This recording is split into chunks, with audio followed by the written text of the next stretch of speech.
Thank you, Acting Deputy President. And to those watching and listening, you and I may not often think about the issue of debit payments, but it's an issue that affects just about every Australian every day. About 70% of the 6 billion transactions made annually in Australia use debit cards. These are mainly made under a dual network, like your MasterCard or Visa with EFTPOS. They're tapped when you go to your local supermarket, petrol station, pharmacy, or having a cheeky rum and coke down at the Pig and Whistle. And every time a transaction occurs, through the magic of technology, the merchant pays. And by merchant, I mean small business and ultimately the customer. And with dual network cards, merchants theoretically can choose to use the lowest cost payments network, which is usually EFTPOS. And this is called least cost routing. However, less than 10% of all transactions are routed through the lowest cost debit network because more often than not, banks are tardy in proactively offering least cost routing to merchants, i.e. small businesses. But using the lowest cost payment network saves hundreds of millions of dollars a year and delivers significant benefits for individual businesses. For example, an independent supermarket can save probably around $26,000 a year, a petrol station $12,500, and a newsagent $3,000. A significant saving if you're running a small business. And while these benefits do vary, users of least cost routing report cost reductions of around 35%. So it would make sense to set the lowest cost payments network as the default for these dual network debit card transactions. It would make sense to ensure hundreds of thousands of businesses don't face the cost burden of higher transaction fees in-store and online.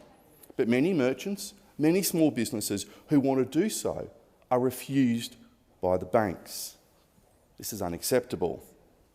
When will the banks wake up and stop ripping off people?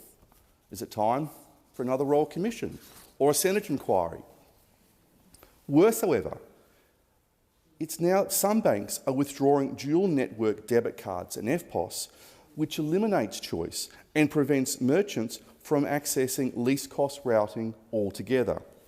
The first problem is that this will further increase merchants' transaction costs and force some to surcharge their customers. And it will also affect the ability of consumers, i.e. customers, to withdraw cash or have Medicare claims paid on the spot. The second problem is that least cost routing is unavailable if a customer waives their mobile phone or device rather than tapping the actual physical debit card. This is because in Australia, these devices are not provisioned to allow least cost routing. They only use the international scheme. So again, merchants, i.e. small businesses, i.e. in the end customers, end up paying. And as these payments become more common, merchants end up paying more and more, hitting the customer. The third issue is that the international schemes are putting in place new rules and fees that make it very hard, if not impossible, for businesses to use least cost routing for online, card not present transactions, like monthly payments for memberships and subscriptions. Again, small businesses have to incur these higher transaction fees, increasing their costs and making it harder to compete against the bigger operators. These issues should come as no surprise. The Reserve Bank, in its draft Retail Payments Review consultation report last month, made clear these concerns. They said, and I quote, "A widespread shift towards single network debit cards could threaten the viability of least cost routing," end of quote. And that if EFTPOS cannot compete and potentially has to exit the market, this, and I quote, would result in a significant lessening of competitive pressure in the debit market and would likely result in an increase in both interchange rates and scheme fees impacting all merchants, end of quote. In other words, it's going to cost customers more and it's going to hurt small businesses. So small businesses cannot afford for these issues not to be fixed. And while Acting Deputy President, I am strongly against red tape and I am strongly against additional regulation for the sake of regulation, I am for small business and I am for the customer.